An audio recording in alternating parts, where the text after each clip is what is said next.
Hello everyone. तो फिर से आप लोगों के लिए करंट अफेयर्स का तीसरा वीडियो है। तो प्लीज़ वीडियो को शुरू से अंत तक ज़रूर देखिएगा। अगर वीडियो अच्छी लगी तो वीडियो को लाइक कीजिएगा, दोस्तों के साथ शेयर कीजिएगा, और चैनल पे पहली बार आए हैं तो चैनल को सब्सक्राइब कर लीजिए और बेल आइकन को दबा दीजिए, ताकि ऐसे ही इंपॉर्टेंट वीडियो अपलोड करूँ तो सबसे पहले नोटिफिकेशन आपके पास पहुँचे। दोस्तों, जो ये करंट अफेयर्स है स्पेशली बिहार दुर्गा के लिए बनाया गया है, तो प्लीज़ ज़रूर देखिएगा। आपका यह करंट अफेयर्स जिसमें राष्ट्रीय, अंतर्राष्ट्रीय एवं बिहार संबंधित घटना इसमें आपको देखने को मिलेगा। आपको मैं आश्वासन देता हूं और दिलाना चाहता हूं कि जितना मैं करा रहा हूं, अगर आप उतना कर लेते हैं तो करंट अफेयर की चिंता आप मत करिए। आपको 90% से अधिक प्रश्न आपको इसी जो मैं करा रहा हूं वीडियो, आपको इसी से देखने को मिलेगा। तो चलिए शुरू करते हैं। पहला पॉइंट है, स्वतंत्र बिहार के बाद बिहार ने पहली बार 38वें नेशनल गेम्स में जो उत्तराखंड में आयोजित हुआ है, जिसमें लॉन बॉल महिला ट्रिपल स्पर्धा में खुशबू कुमारी, निखत खातून और पायल प्रीति ने स्वर्ण पदक जीतकर इतिहास रच दिया है। अगला पॉइंट है कि नर्मदा नितिन राजू ने 38वें राष्ट्रीय खेल में महिलाओं की 10 मीटर एयर राइफल स्पर्धा में स्वर्ण पदक जीता है। अगला पॉइंट है कि senior national table tennis championship 2025 का आयोजन सूरत में किया गया है। अगला पॉइंट है कि अंतर्राष्ट्रीय सरस्वती महोत्सव का आयोजन हरियाणा राज्य में किया गया है। वही राष्ट्रीय महत्वपूर्ण खनिज मिशन के लिए सरकार ने 16,300 करोड़ आवंटित किए हैं। असम के मुख्यमंत्री ने डिब्रूगढ़ शहर को राज्य की दूसरी राजधानी बनाए जाने की घोषणा की है। वहाँ का सीएम कौन है? हेमंत बिस्वा शर्मा। अगला पॉइंट है, सुशासन पर राष्ट्रीय सम्मेलन का आयोजन गांधीनगर किया जाएगा, जो गुजरात की राजधानी है। अगला पॉइंट है, इसरो ने अपना 100वां मिशन रॉकेट लॉन्च किया है, जिसका नाम है JSLV F-15।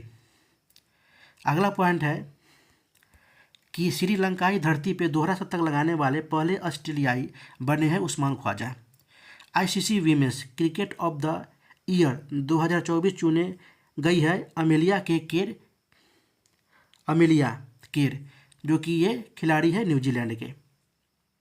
अगला पॉइंट, हिसाशी टेकुची को हाल ही में किस कंपनी का CEO और MD फिर से नियुक्त किया गया है? तो ये मारुति सुजुकी का CEO और MD नियुक्त किया गया है। अगला पॉइंट है, ICC के CEO कौन थे जिन्होंने हाल ही में अपने पद से इस्तीफा दे दिया है? तो ये है जियोफ एर्नांडिस। अगला पॉइंट, मणिपुर की भारोत्तोलक S विद्यारानी देवी ने राष्ट्रीय खेलों में महिलाओं के 55 किलोग्राम वर्ग के स्नैच में राष्ट्रीय रिकॉर्ड बनाकर स्वर्ण पदक जीता है। अगला पॉइंट है, श्रीनिधि देसिंधु ने महिलाओं की 50 मीटर फ्री स्टाइल स्पर्धा में चौथा स्वर्ण पदक जीता है। अगला पॉइंट है कि कवित्री व स्वतंत्रता सेनानी हैदराबाद में जन्मी सरोजिनी नायडू जी कम उम्र में ही लेखन में रुचि लेने लगी। 1912 में प्रकाशित in the bazaars of Hyderabad उनकी सबसे लोकप्रिय कविताओं में से एक है। उनकी कविताओं के रंग कल्पना से प्रभावित होकर गांधी जी ने उन्हें भारत कोकिला की उपाधि दी थी। 1925 में भारतीय राष्ट्रीय कांग्रेस पार्टी की अध्यक्ष चुनी गई थी। स्वतंत्रता के बाद संयुक्त प्रांत, जो कि अभी उत्तर प्रदेश की पहली महिला राज्यपाल बनी है। तो हो सकता है आपको लगेगा कि यह करंट अफेयर्स का प्रश्न नहीं है, बट आपको पता था सरोजिनी नायडू जी के बारे में? अगर पता था तो अच्छी बात है, जानकारी के लिए आपको बता दिया हूँ। वैसे आपको 2-4 प्रश्न, 2-4 पॉइंट देखने को मिलेंगे। अगला पॉइंट, कॉन्स्टेंटाइन टैसोलस को हाल ही में किस देश का नया राष्ट्रपति चुना गया है? तो ये ग्रीस के हैं। हाल ही में किस भारतीय को ICC चैंपियंस ट्रॉफी 2025 के लिए इवेंट एम्बेसडर के रूप में नियुक्त किया गया है? तो ये शिखर धवन को नियुक्त किया गया है। अगला पॉइंट है कि हाल ही में चर्चा में रहा ब्रह्मगिरी वन्यजीव अभयारण्य किस राज्य में स्थित है? तो ये कर्नाटक में है। अगला पॉइंट है, सेबी ने हाल ही में कौन सा नया डिजिटल प्लेटफॉर्म लॉन्च किया है? तो ये मित्रा किया है। अगला पॉइंट है कि हाल ही में फॉय सागर झील का नाम बदलकर क्या कर दिया गया है? यह झील किस राज्य में है? तो ये राजस्थान में है। अगला पॉइंट है कि महान स्वतंत्रता सेनानी बुधु भगत 1831 में सिंहभूम में अंग्रेजों के खिलाफ कोल विद्रोह का नेतृत्व किया था। 1832 में अंग्रेजों एवं जमींदारों के दमनकारी शासन के विरुद्ध लड़िका विद्रोह का नेतृत्व किया था। उन्होंने आदिवासियों को गुरिल्ला युद्ध का प्रशिक्षण देकर कई बार अंग्रेजी सैनिकों को हराया और अंग्रेजों ने 13 फरवरी 1832 को उन्हें गोली मार दी थी। तो यह भी आपको करंट अफेयर्स का प्रश्न नहीं है, बट जानकारी के लिए आपके लिए सही रहेगा, क्योंकि अगर जीके के प्रश्न से संबंधित अगर ऐसा कुछ फैक्ट पूछा जाता है तो आप लोग बता सकते हैं। अगला पॉइंट है कि मुख्य चुनाव आयुक्त राजीव कुमार की जगह लेंगे नए मुख्य चुनाव आयुक्त ज्ञानेश कुमार। अगला पॉइंट है कि खगोलविदों ने हाल ही में ज्ञात ब्रह्मांड में अब तक पाई गई सबसे बड़ी संरचना का पता लगाया है। इसका नाम है क्विकपो। अगला पॉइंट, ओलंपिक एशियो स्पोर्ट्स गेम्स 2027 का आयोजन कहाँ किया जाएगा? तो ये रियाद में किया जाएगा। अगला पॉइंट है कि डोनेट ऑर्गेन सेव लाइफ्स पहल का आयोजन किसके द्वारा किया जा रहा है? तो ये आईसीसी के द्वारा किया जा रहा है। अगला पॉइंट है कि भारत का पहला स्वदेशी स्वचालित बायोमेडिकल अपशिष्ट उपचार संयंत्र सृजनम किसने लॉन्च किया है? सृजनम, तो ये डॉक्टर जितेंद्र सिंह द्वारा लॉन्च किया गया है। अगला पॉइंट है कि मैथ्यू ब्रिड्जगे ने अपने वनडे डेब्यू पर किस टीम के खिलाफ 150 रन बनाए हैं? तो ये न्यूजीलैंड के खिलाफ। अगला पॉइंट है कि भारत जापान के साथ संयुक्त सैन्य अभ्यास धर्म गार्जियन का 6वां संस्करण आयोजित कर रहा है। वही करतनिया घाट वन्यजीव अभ्यारण्य जो हाल ही में चर्चा में था, किस राज्य में स्थित है? तो ये उत्तर प्रदेश में है, करतनिया घाट वन्यजीव अभ्यारण्य। अगला पॉइंट है कि आईसीसी ने चैंपियंस ट्रॉफी 2025 के विजेता के लिए कितनी पुरस्कार की घोषणा की है? तो ये 2.24 मिलियन यूएसडी में, यानी 19 करोड़ समथिंग। अगला पॉइंट है कि प्रधानमंत्री योग पुरस्कार 2025 का आयोजन आयुष मंत्रालय कर रहा है। अगला पॉइंट है कि विश्व के नंबर 1 टेनिस खिलाड़ी जानिक सिनर को WADA ने कितने महीने के लिए निलंबित कर दिया है? तो ये 3 महीने के लिए निलंबित कर दिया है। अगला पॉइंट है कि हाल ही में चर्चा में रही प्रलय मिसाइल किस तरह की मारक मिसाइल है? तो ये सतह से सतह मार करने वाली मिसाइल है। अगला पॉइंट है महाराष्ट्र सरकार ने दावोस में विश्व आर्थिक मंच 2025 में कितने मूल्य के समझौता ज्ञापन पर हस्ताक्षर किया है? तो ये 6.62 लाख करोड़ रुपए के समझौते पे हस्ताक्षर किया है। अगला पॉइंट है कि हाल ही में चर्चा में रहा ऐतिहासिक रत्नागिरी स्थल किस राज्य में स्थित है? तो ये उड़ीसा में है। अगला पॉइंट है कि हाल ही में रक्षा मंत्रालय ने ब्रीज लेंग टैंक के लिए किसके साथ समझौता किया है? तो ये हैवी व्हीकल्स फैक्ट्री के साथ समझौता किया है। अगला पॉइंट है पहले इंटरनेशनल ओलंपिक रिसर्च कॉन्फ्रेंस का आयोजन कहाँ किया जाएगा? तो ये गांधीनगर में किया जाएगा। अगला पॉइंट है WPL यानी वीमेन प्रीमियम लीग के 3रे संस्करण का आयोजन वडोदरा में शुरू किया गया है, गुजरात के वडोदरा में।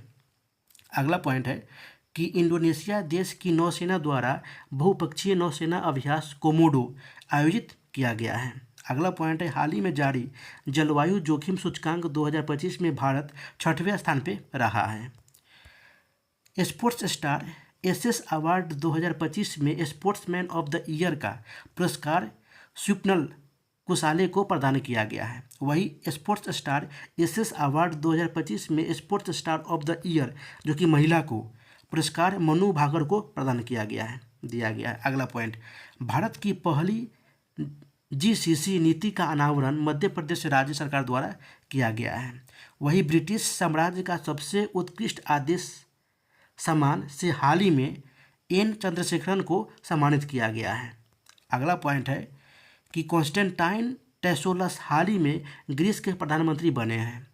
अगला पॉइंट है कि स्पेशल टेकग्रीसन गेम चेंजर अवार्ड से हाल ही में जय शाह को सम्मानित किया गया है। जय शाह को टेक ग्रिसन गेम चेंजर अवार्ड से सम्मानित किया गया है, जो कि गृह मंत्री अमित शाह के बेटे हैं।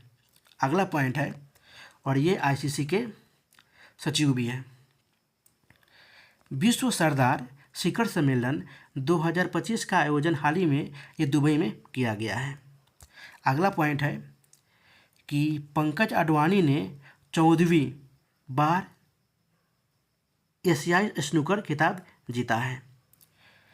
अगला पॉइंट है जो आपका यह करेंट अफेयर से संबंधित नहीं है, बट जानकारी के लिए आपको बता दें कि गन्ना उत्पादन राज्य में अग्रणी कर्नाटक दूसरे पर महाराष्ट्र और बाद में उत्तर प्रदेश है। बेमौसम बारिश के कारण सबसे अधिक असर कर्नाटक और महाराष्ट्र पर पड़ा है। गन्ने की खराब फसल के कारण चीनी रिकवरी दर पिछले वर्ष जो कि 9.87% से घटकर इस वर्ष 9.09% रह गई है। वहीं कर्नाटक में रिकवरी दर 9.75% से घटकर ये 8.50 पर आ गई है। तो अगर इससे संबंधित कोई प्रश्न अगर आएगा तो आप बना सकते हैं, इसलिए इसको ध्यान में रखते हुए रखा गया है, दिया गया है। अगला पॉइंट है कि भारत के 26वें मुख्य चुनाव आयुक्त के रूप में गणेश कुमार को नियुक्त किया गया है। फिर अगला पॉइंट है कि हाल ही में किस देश में तमिल कवि और दार्शनिक तिरुवल्लुवर की प्रतिमा का अनावरण किया गया है, तो ये फिलीपींस में किया गया है।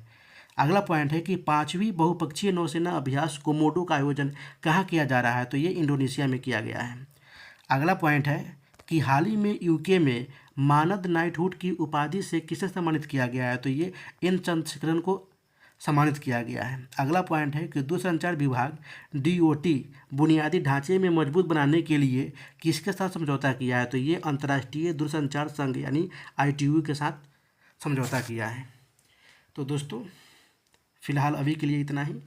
अगर वीडियो अच्छी लगी तो वीडियो को लाइक कीजिए, दोस्तों के साथ शेयर कीजिए, और वीडियो को देखने के लिए आपको बहुत बहुत धन्यवाद। फिर मिलते हैं नेक्स्ट वीडियो में, तब तक के लिए गुड बाय, जय हिंद, take care of your self.